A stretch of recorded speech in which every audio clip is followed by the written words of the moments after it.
So we're going to be talking about, um, so 5.1, in chapter 5, we're talking about integrals, integration. So let me say that first. Chapter 5 is integration. And so you already know that's the same thing as an antiderivative in some respect, right? So I would say like an antiderivative, right? I'd give you y prime is 2x, and then you would tell me that y is what? X squared plus c.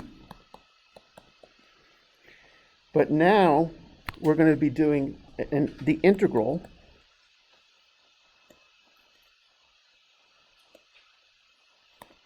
And I'm going to give you that the integral of 2x dx is what?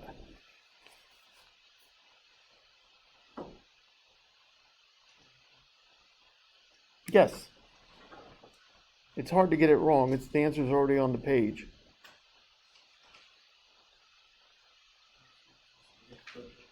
X squared plus c. So what's the difference in this particular problem right here? Nothing. There's no difference, right? I got to see this operator called the integral comes in two pieces, right? This is a two-piece operator, right? Operator. So like if I had square root,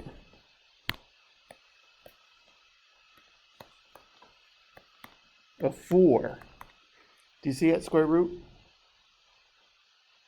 It's like the operator is surrounding my argument, right? And so I get 2 here, right? Yes? And like if I had square of, right? The answer would be 16, right? Square root, square of. But I'm trying to just show you that I can have an operator that kind of gives my argument, what I'm putting inside the machine, kind of a hug. And so this guy is, right, that two-piece operator. What's the left-hand side say? Get me the antiderivative, right? That S says get me the antiderivative, okay? What's the right-hand side say? With respect to x.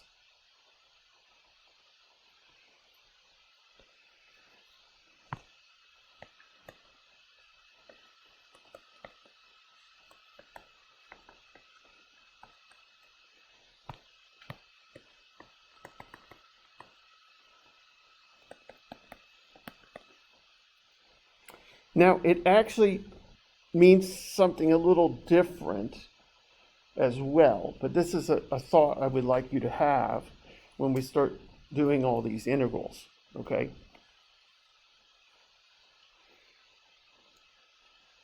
Now look at that first one again. How could I write this in general? What do I want to put in there in general? I don't want to use 2x. What is 2x for me? Y prime. Do you see that? And then what does it give me? Y. Right?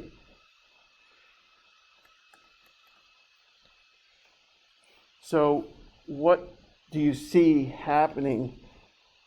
What's going on with this operator called the integral and the operator called the derivative? What do you see is happening?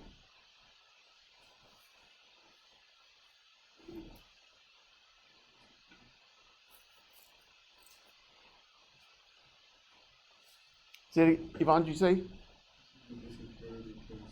They cancel each other. So what are they to each other?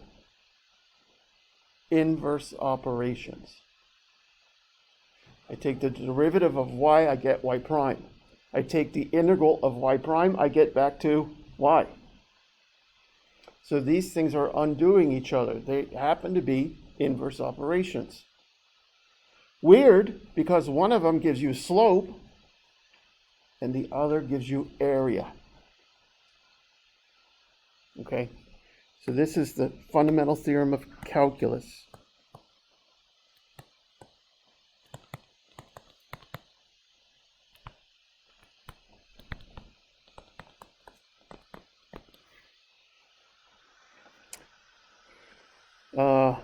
That the derivative of y plus c is y prime, and the integral of y prime with respect to, right, derivative with respect to x of y plus c is y prime, and the integral of y prime with respect to x is y plus c, right? This is the first piece of it.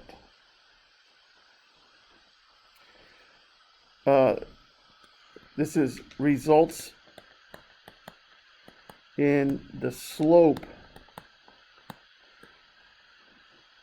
of y plus c at any point, right? And this one is going to result in the area under the y prime curve.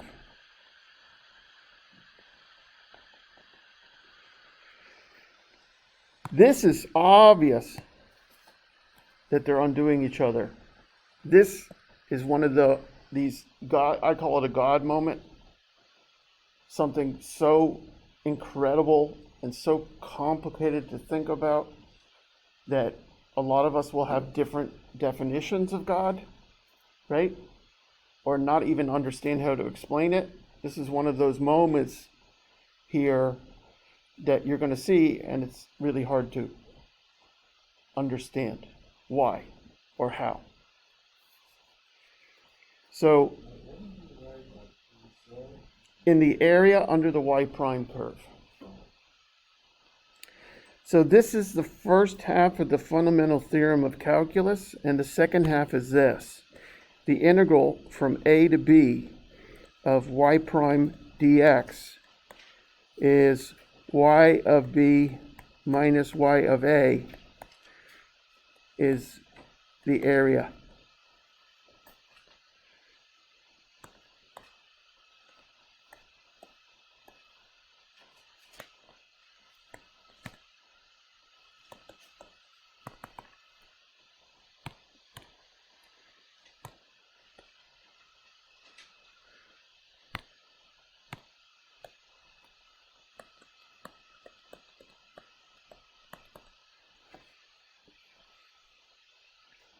Stop zooming.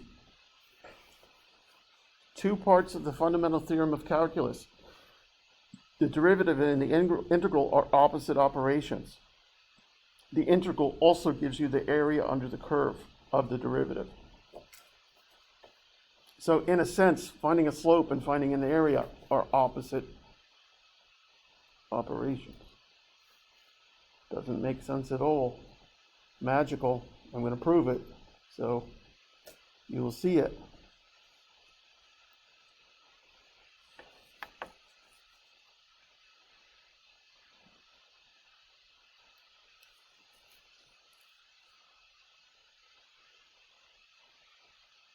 All right, we need a couple of things for this, all from pre-cal, okay? We ready? I need a couple of things from pre-cal to do this. I need to know the sums of sequences, okay? So the sequences that I want on your formula sheet are the sum from I equals 1 to n of a constant c, right? Think about that. So my I is an index, a counter, the first c, or the first 3, the second 3, the third 3, the fourth 3, all the way up to the nth 3, yes? So c plus c plus dot dot dot plus c at the end, how many times? N times. It's going to give me what answer when I add it? N times c, nice. right? If I add up 1 5 times, I get 5, yes? That's the same as 5 times 1, right?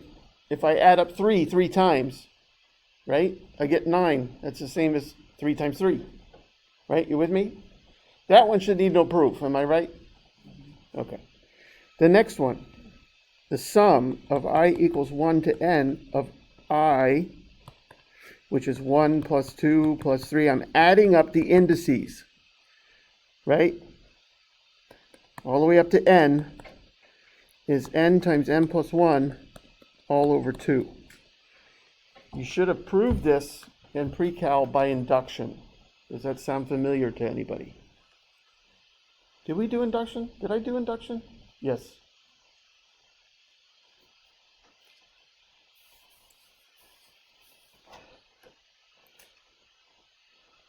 The sum of I equal 1 to n of the indices squared, so 1 squared plus 2 squared plus 3 squared plus dot dot dot all the way up to n squared, is n times n plus 1 times 2n plus 1 all over 6. You typically don't need it, but I'll go one more.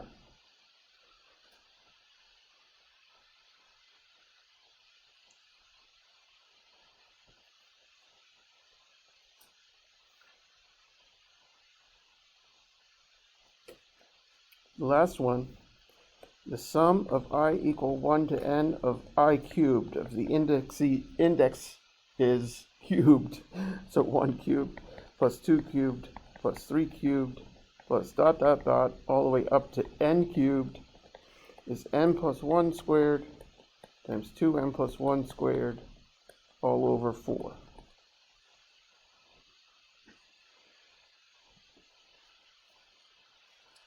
Can I double check that one, please? Yes, you got that memorized? Oh, nice. Yeah, you're right. N squared plus n plus 1 squared, right? Yeah. N squared times n plus 1 squared.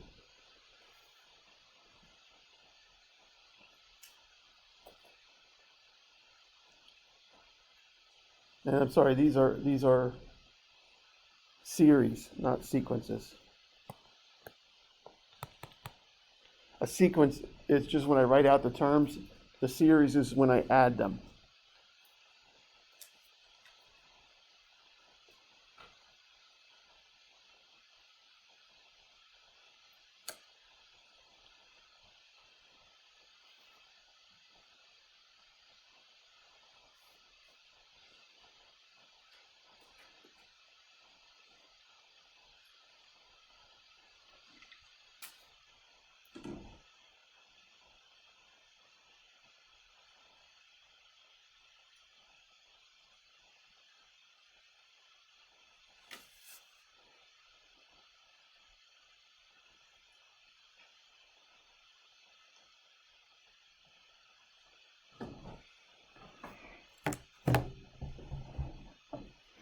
You want any of these demonstrated or proved?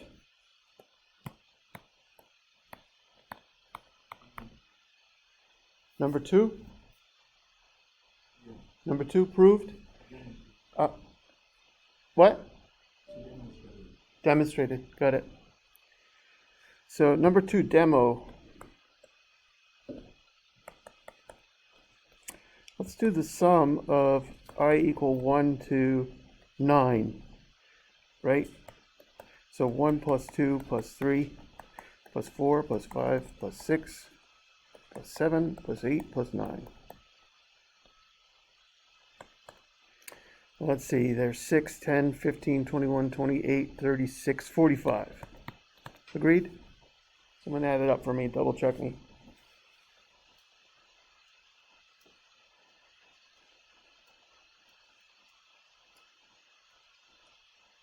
Yep. And I said that was n times n plus 1 all over 2. So 9 times 10 over 2, or 9 times 5, which is 45. Check. It worked.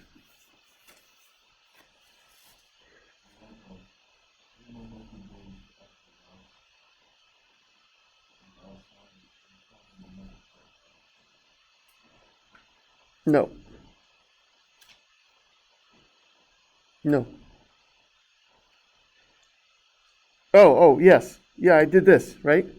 But my last number, right, is n. And this says take n and then n plus 1, that's 9 and 10, multiply them, divide by 2.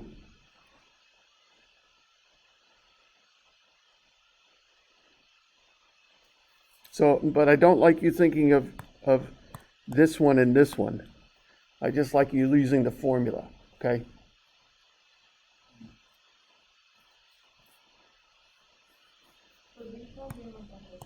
Yes, for chapter 5, yes. That's 9 by 10. It's 45, yes.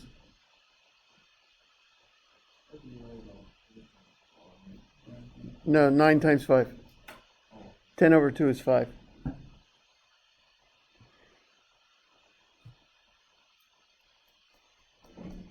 Okay. Right? Yes? We ready? All right, here we go. The area problem. So 5.1, the area problem. We're going to take a look at the integral from 1 to 3 of 2x dx.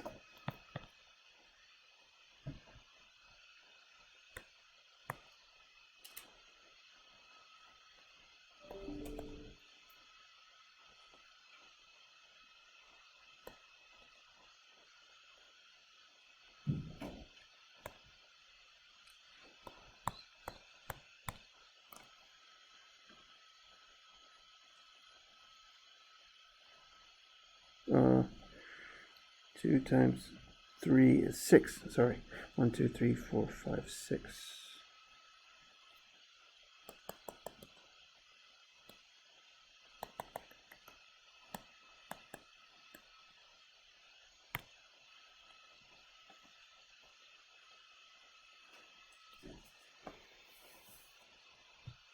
So that's the area I'm interested in. That's the answer to my problem, that green shaded area, right?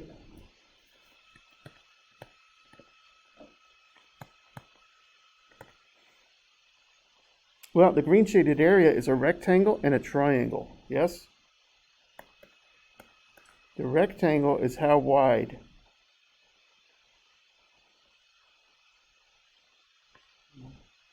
Two, right? And how tall? Oh, it's a square, 2 by 2. And the triangle has a base of 2 and a height of 4.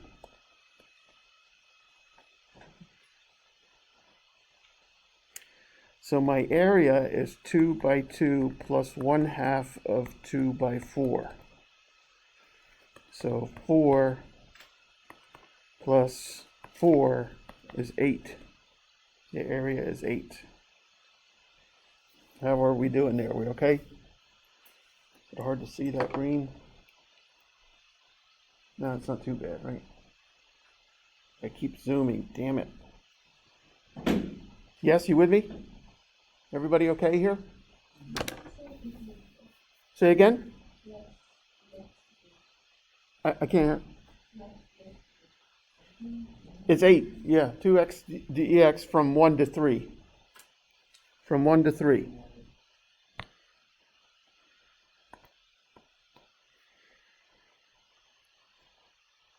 All right, we got the area from simple geometry, right?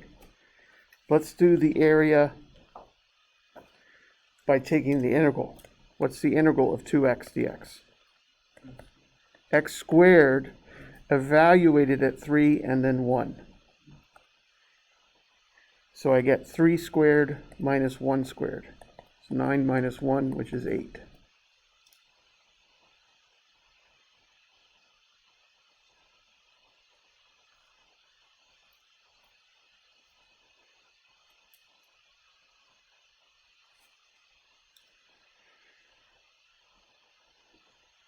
Easy, right? Yeah? Do you remember how to get this integral? The integral of 2x dx is 2 times x to the 1. I'm going to add 1 to my power and divide by the new power, right? So I get 2x squared over 2 plus c. So there's my x squared plus c. What happens to the c's when I do the area piece? So for example, if I said it was x squared plus c evaluated at 3 and then 1, I would get 9 squared plus c minus 1 squared plus c. And what would happen to the c's? Cancel out. Oh, not 9 squared, 3 squared, right? So the c's, I don't need to put them in when I'm getting areas. All right, we're doing something called Riemann sums now. I want to estimate this area using rectangles. So the integral from 1 to 3 of 2x dx is going to be approximately equal to the sum of I equals 1 to n of f of x sub I times delta x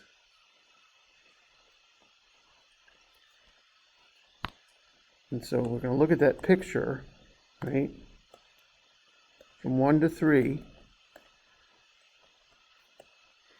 And so, for example, what I'm going to do is use just 2 rectangles to start.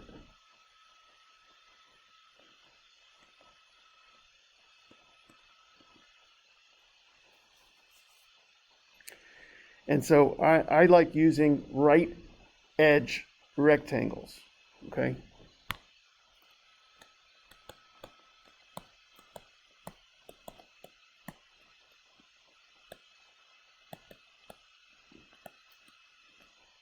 So meaning my height of my rectangle is going to come from that right corner, right? So there's my first rectangle, there's my second rectangle.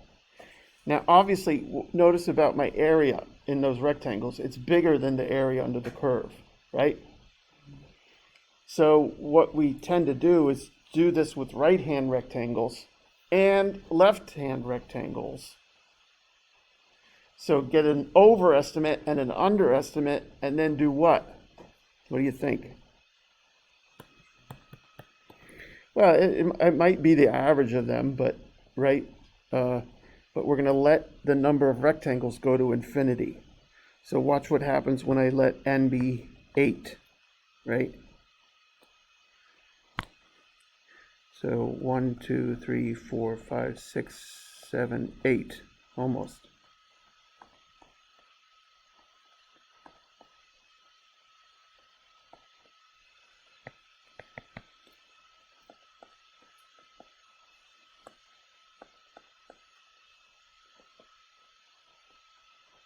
One, two, three, four, five, 6, 7, 8. Look at the overestimate now.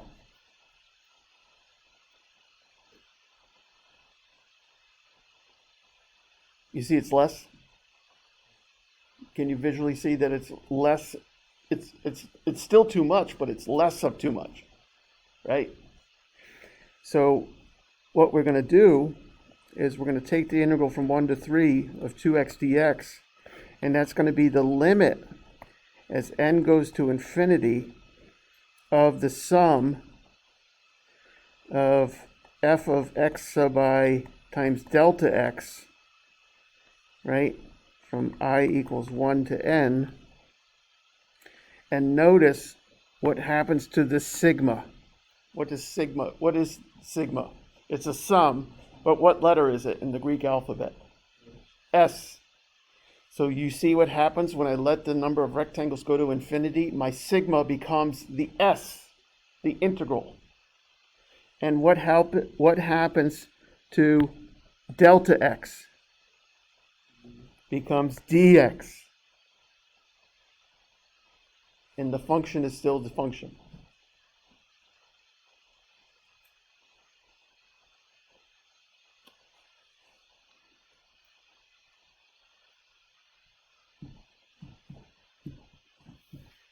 How are we doing here? Yes. So the integral from 1 to 3 of 2x dx equals the limit as n goes to infinity of the sum of I equal 1 to n of f of x sub I times delta x. Now, I didn't explain to you what f of x sub I and delta x are yet, but obviously it's the height from the function and the width of the base. So it's I'm getting each rectangle area and adding them up, right?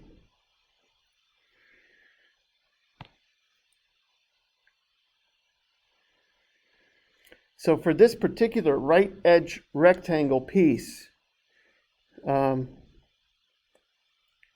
x is going to be b minus a over n, right? In this case, delta x is 3 minus 1 over n, so 2 over n.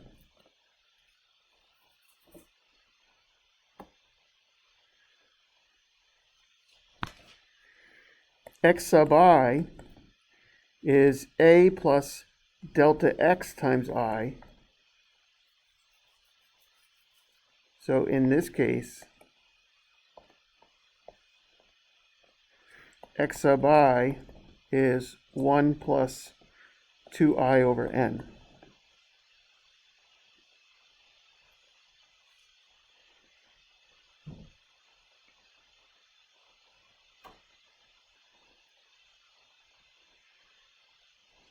And f of x sub I equals f of 1 plus 2i over n is 2 times 1 plus 2i over n, right? Because my function is 2x, right? So this is the width of each rectangle.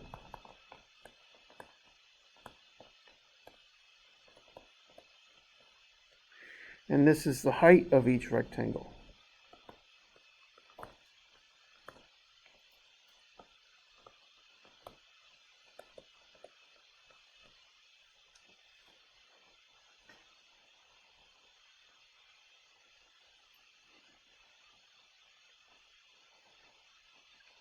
This is crazy, isn't it? It's like, what the hell are we doing, right? Are you experiencing that? The same thing I experienced in my Calc 1 class? It's like, what the hell is this? This guy's crazy.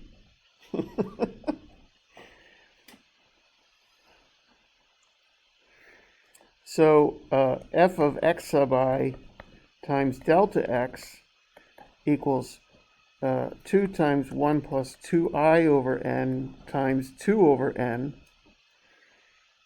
is the area of each rectangle.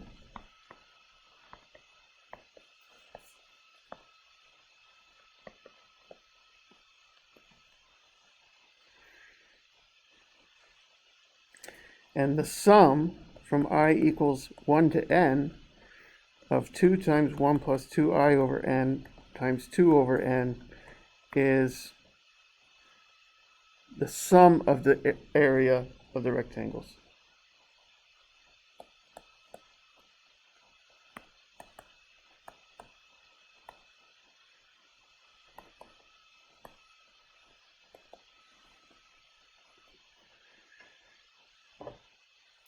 So there's a clear process here, right?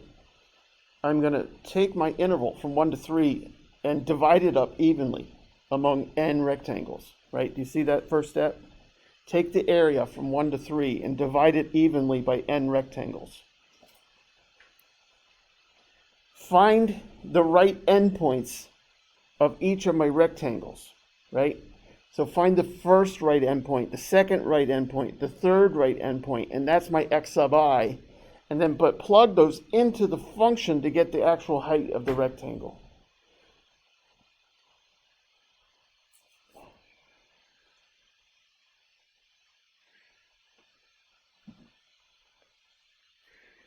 So the integral from 1 to 3 of 2x dx is the sum of I equals 1 to n. I'm taking this piece now and simplifying it, right? Do you see it's 4 over n times 1 plus 2i over n. That's approximate, okay? Sorry, approximate area.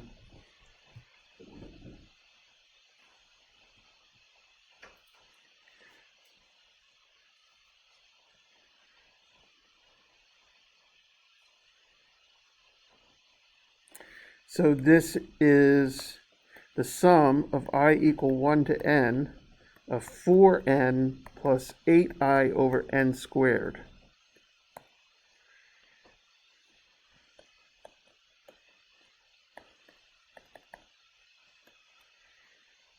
You with me? I'm just multiplying there, right? Distributing.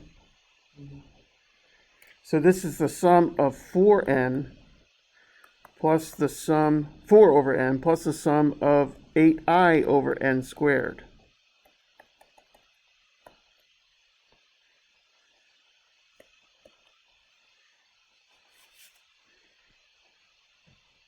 What is my sum dependent upon? What's the main variable here? What I? So I'm plugging into i's. N is fixed. I'll say 4 rectangles or 10 rectangles or 1 billion rectangles. So n is going to be fixed. So I is the only thing that's the variable here.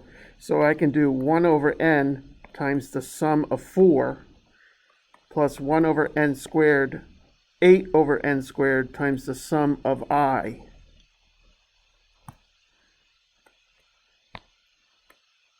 My indices are not changing. I'm just getting lazy. I'm getting a little lazy. I don't want to keep writing from I equals 1 to n. I know it's going from 1 to n. But we have a series for the sum of 4, right? We have a series for the sum of 4. What is it? It's 4n. And we have a series for the sum of I. What is it? N times n plus 1 all over 2.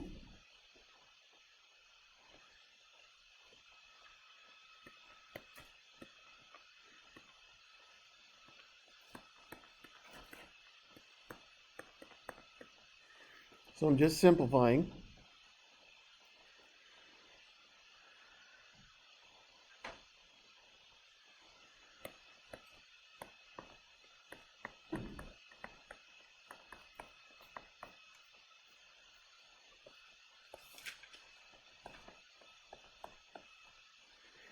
And there is my estimate for the area for n rectangles.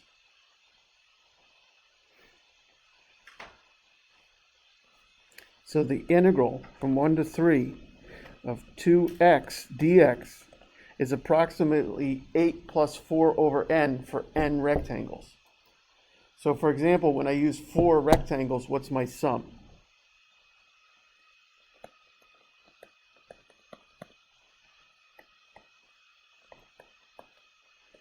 Eight plus 4 over 4, so 9. Pretty close, right? We know the answer is 8, right? So with just 4 rectangles, it's pretty close. What about 100 rectangles? I get my area is approximately 8 plus 4 over 100. Well, that's 4 pennies, right? So that's 8.04.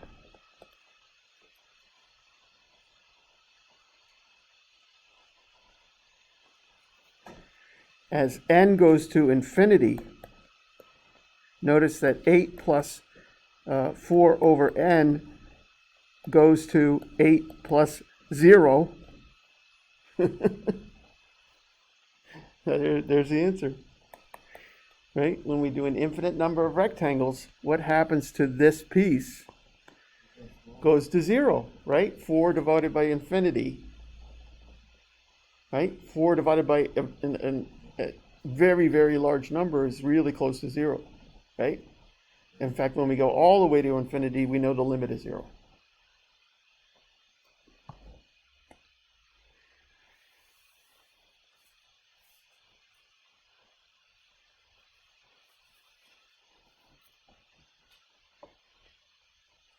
All right, you ready? Go up a notch. Grace says no. Yes. Where? There? Yep.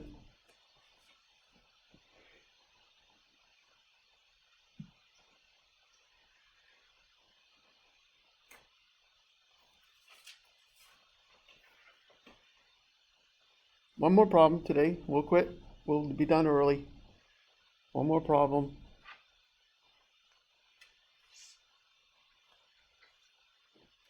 We ready?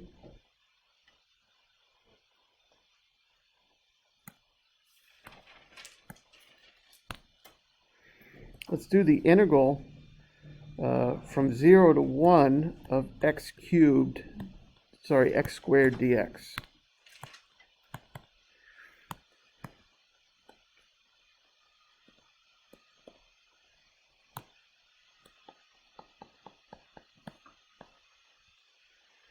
Right?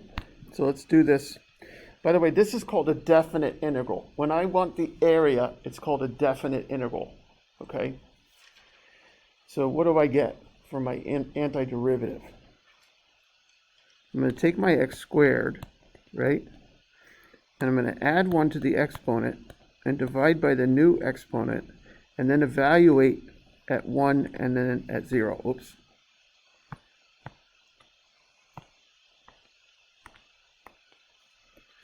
So I get x cubed over 3 evaluated at 1 and then 0 and subtract them, right? So I get 1 cubed over 3 minus 0 cubed over 3, which is just 1/3.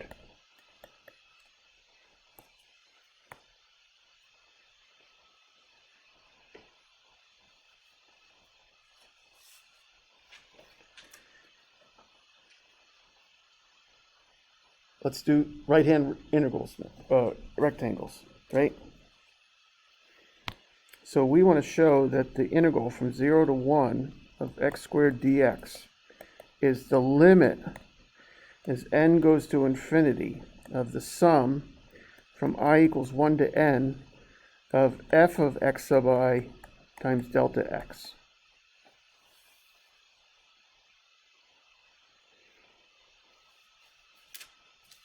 We okay? What is delta x again? It's 1 minus 0 over n, right? 1 minus 0 all over n. So I'm going to split that length of 1 into n pieces, right?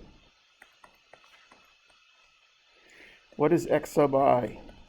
It's 0 plus delta xi, so I over n. So it's just I over n. It's a, it's my starting point on my interval, and I'm going to add up all of those. I'm just going to find the x values at the right-hand side of my rectangle. What is f of x sub I? Well, my function is x squared. So I just want to put x sub I in there, and I get I squared over n squared. How are we doing here?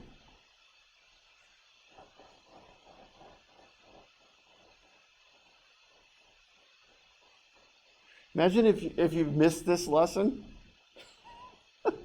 What the hell? What the hell would you do? Right?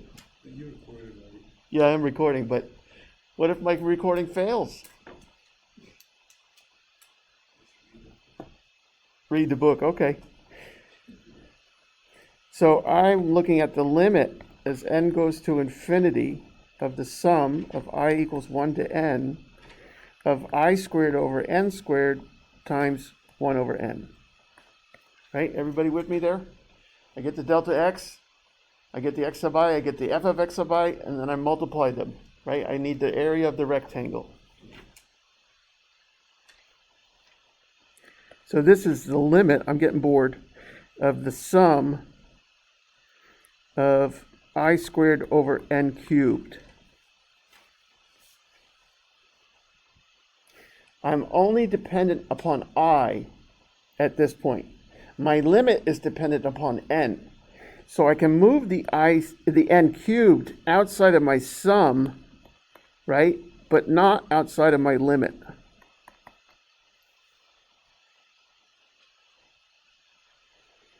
But I have a formula for the sum of I squared, right? I have a formula for sum of I squared.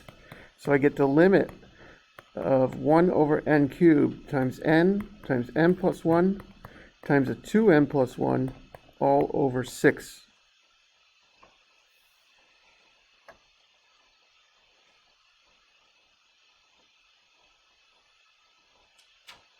I can simplify a little bit, right? N over n cubed is 1 over n squared, right? So I get the limit of n plus 1 times 2n plus 1 all over 6n squared.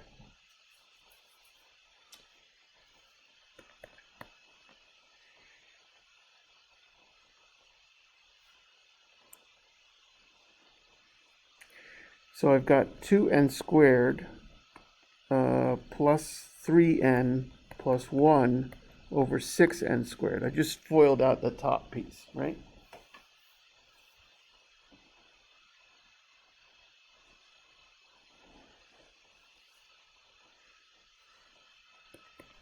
So I have the limit of 3 sums here, right? I've got a 2n squared over 6n squared, a 3n over 6n squared, and a 1 over 6n squared.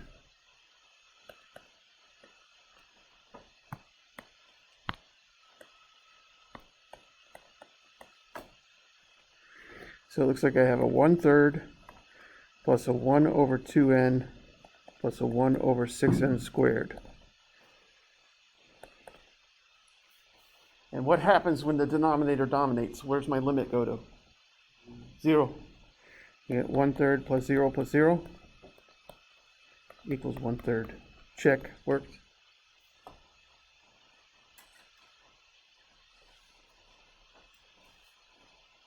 TI-83s, please, and then we're done. We'll be done at 11. TI-83s, if you have them right now.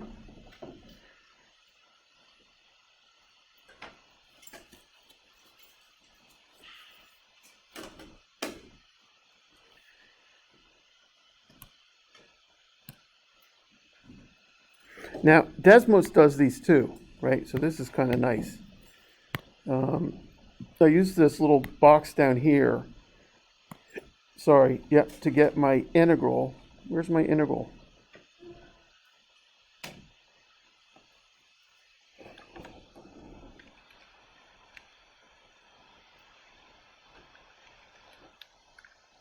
Am I on caps lock? Yes. Integral. Oh, there it is. From 0 to 1 of x squared. Oops.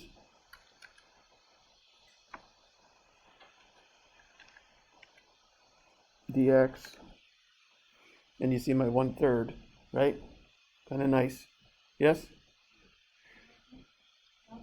Yep, right here. Ready? Calculator. And y equal, I'm putting my function that I'm integrating. So it was x squared, right? So y1 equals x squared. I want to take a look at my graph and make sure I see the area under the curve from 0 to 1. And obviously I can. In fact, I'll zoom. I'll go zoom in, enter. And now I can really see it a little bit clearer, right? Now I go to second calculate. Second calculate. You see I can get derivatives and I can get integrals. So 7. Lower limit is 0. I hit 0, enter. Upper limit is 1, enter. It'll shade the curve and give me the answer. It'll shade the area and give me the answer. Yep, start again. Start again. Y equals, put in the function you're integrating. Take a look at the graph and make sure you see the area in your bound. If you don't, it won't calculate it. If you can't see that area, like if I wanted to calculate the area from 1 to 5, I couldn't do it on this picture. I have to be able to see that piece. I go second, calculate, 7 for the integral, hit the lower limit, 0, enter, upper limit, 1, enter, and it gives me the shaded area and the unitless area, right? It might be inches squared or meters squared, or who cares? I don't. Second, calculate 7, enter, 0, enter, 1, enter.